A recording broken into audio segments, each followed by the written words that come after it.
Hello all the crazy people out there, my name is Michael, I like wizards and dragons and making games. Welcome back to 3D Collisions in GameMaker. Last week we finished implementing all of the basic primitive 3D shapes that I'd like to add to this collision system. And we have also covered triangle meshes, which are not themselves a 3D primitive collision shape, but they tend to be something that are sometimes useful, and people tend to be interested in them. And admittedly, our implementation of triangle meshes is not very useful so far. Because, among other things, they can't have any transform information, they can't have any, translation in space, they can't have any rotation in space, and that does limit what you can do with them in a 3D collision system just a little bit. So in this video and in the next video, we are going to talk a little bit about how you can transform 3D collision meshes. So when you calculate a 3D collision between a shape and a triangle mesh, and let's say the triangle mesh has some sort of transformation on it, let's say that it's got a position in space and some kind of rotation. On screen right now, I'm visualizing it in 2D instead of 3D just to make it a little bit easier to understand, but the same basic principle works in 3D as well. It doesn't really matter what shape we choose here, so just for the sake of example, I'm going to be taking a triangle mesh versus an ab. And we can do this calculation in one of two ways. We can either take each and every one of the triangles in the triangle mesh, and we can apply the model's transformation to it, so we can multiply each of the triangle's 3 vertices positions by the transformation matrix, and we can check the new triangle against the original ab. Or we can, so to say, shift our frame of reference to that of the model. We can pretend that the 3D model has no transformation on it, and we can instead pretend that the axis-aligned bounding box that we're checking has an equal and opposite transformation applied to it instead. So instead of transforming every single triangle in the triangle mesh, or at least the triangles in the relevant part of the collision hierarchy, by the model's transformation, we can multiply the axis-aligned bounding box by the opposite of the model's transformation. And that's going to require a bit of math, which means that this video is almost certainly going to just be another math video. And I know that I've sort of been spamming the, short-ish math videos recently, but people tend to tune out pretty quickly if I just make, a really long video that's just a bunch of math setup and no exciting collision, code. I've decided that it's probably better to just break it up into pieces and, do it as needed. So let's get started by defining some new matrix functions. So, a lot of these are matrix functions that you could write yourself, and you could write just in GML to do the math yourself. Or you could actually leverage some of the built-in GameMaker functions to do this sort of thing. And it's going to, one, mean that you have to write less code and you have fewer opportunities to make a typo and get the wrong result.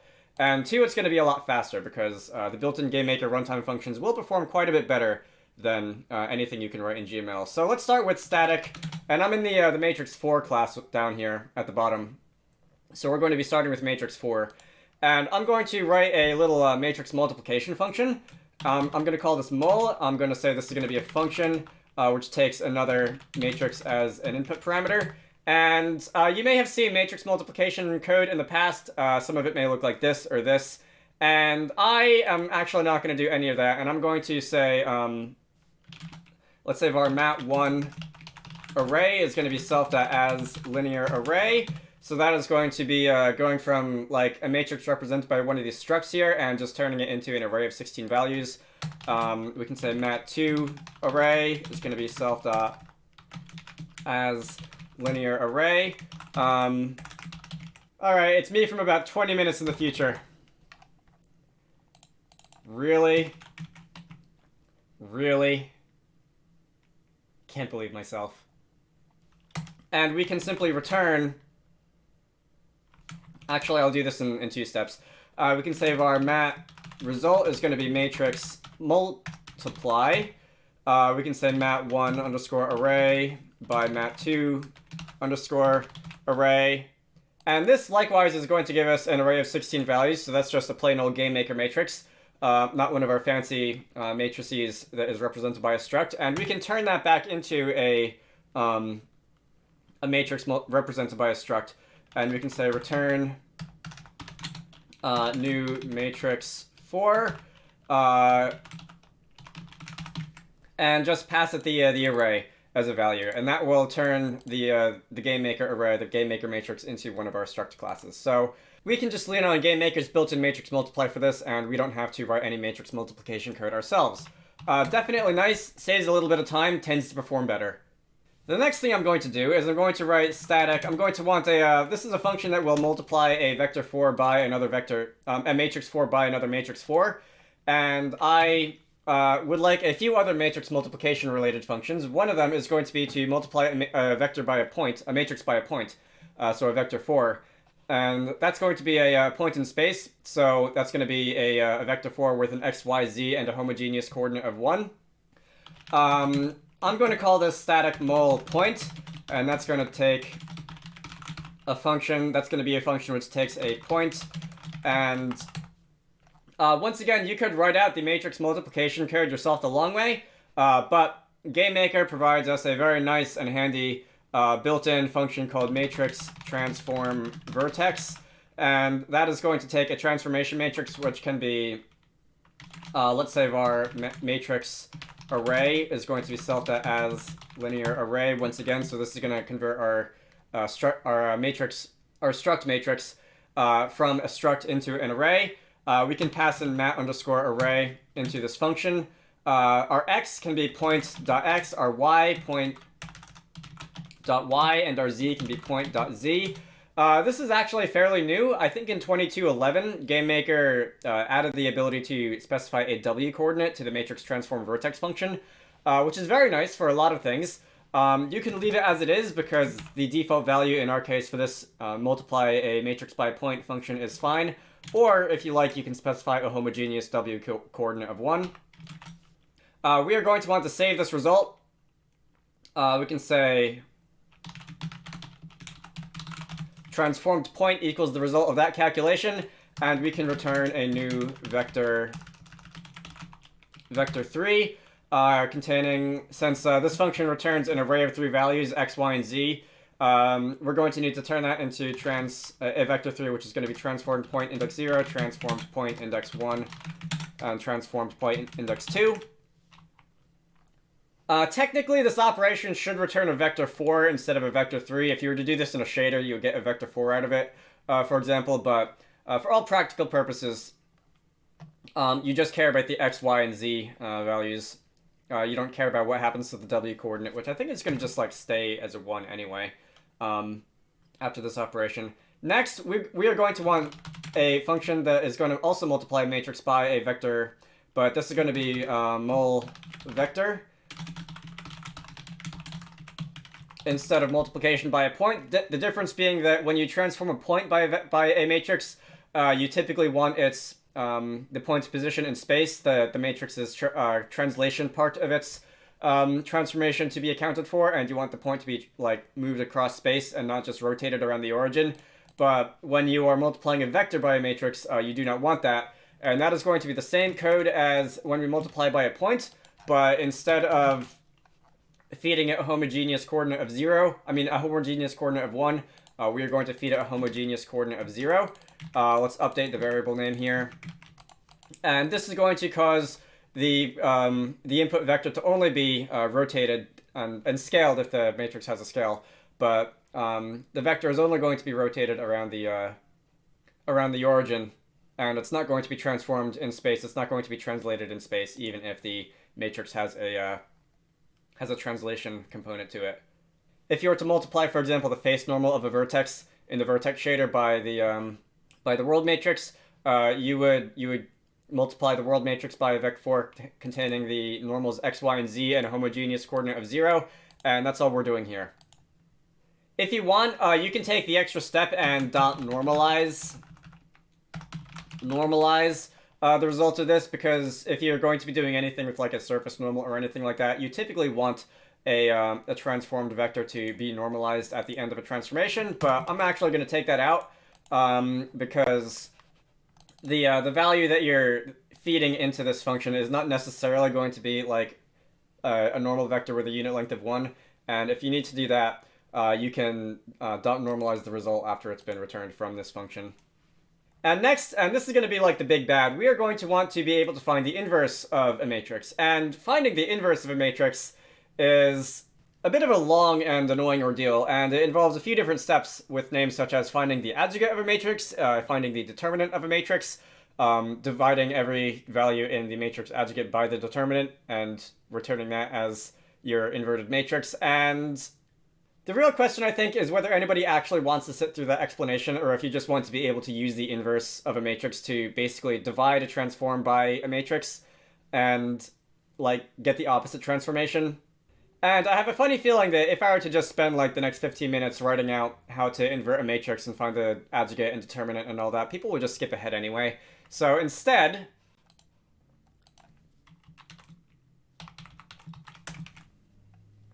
I am going to scroll up into my test project, and I'm going to do the thing that I try to avoid in this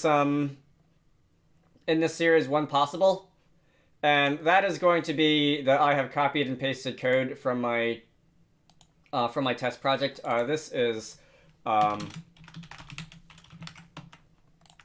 nomenclature on my test project was a little bit different.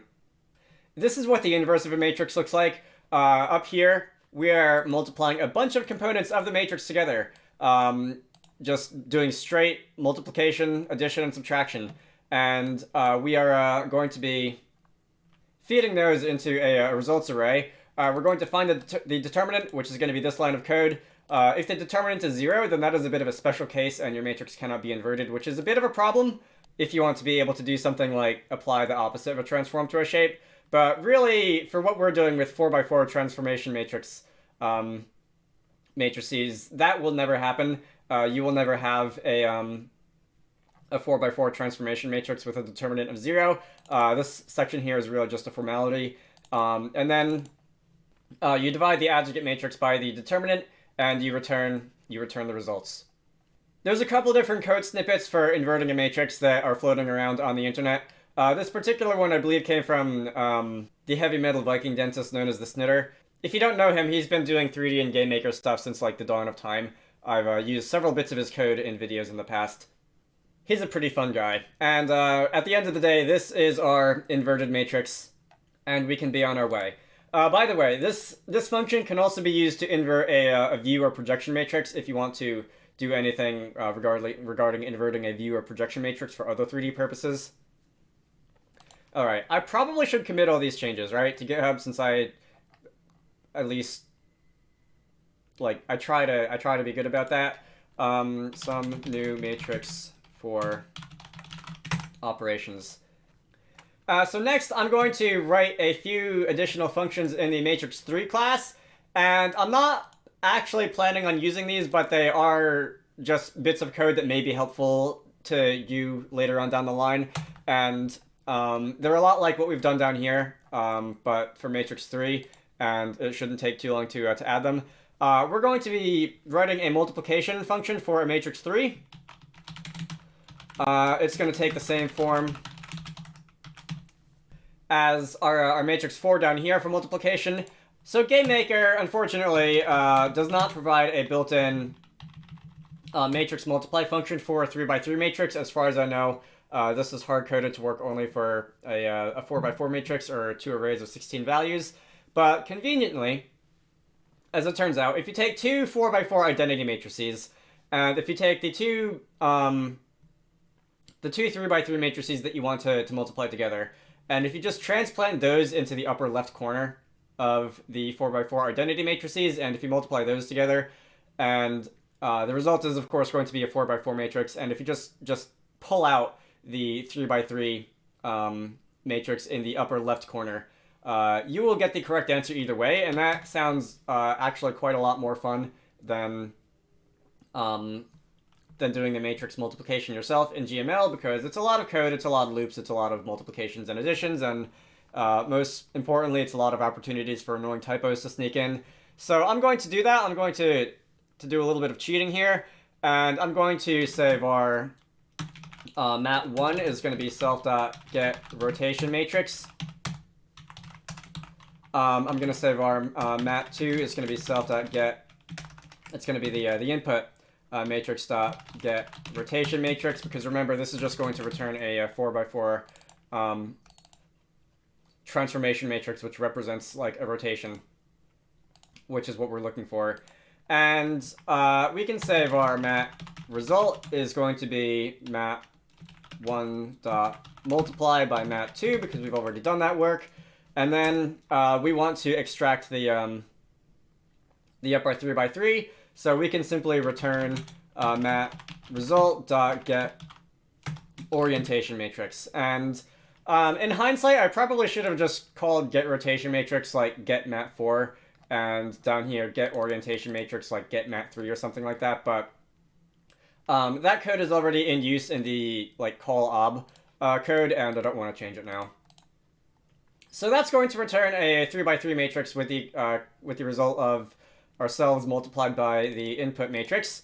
All right. Lastly, we are going to want static mul vector. So I'm only going to be doing mul vector for the 3 by 3 matrix because, at least in the sense that we're using it for, to represent rotations in space. The 3 by 3 matrix doesn't really contain information about translation at all to begin with, so it doesn't really make sense to like have a different vector multiplication function that takes into account translation in space, because it just doesn't exist in the 3 by 3 matrix. So we can do something that's pretty similar to the code reuse from the last function, and we can say of our mat4 is going to be self.get rotation matrix.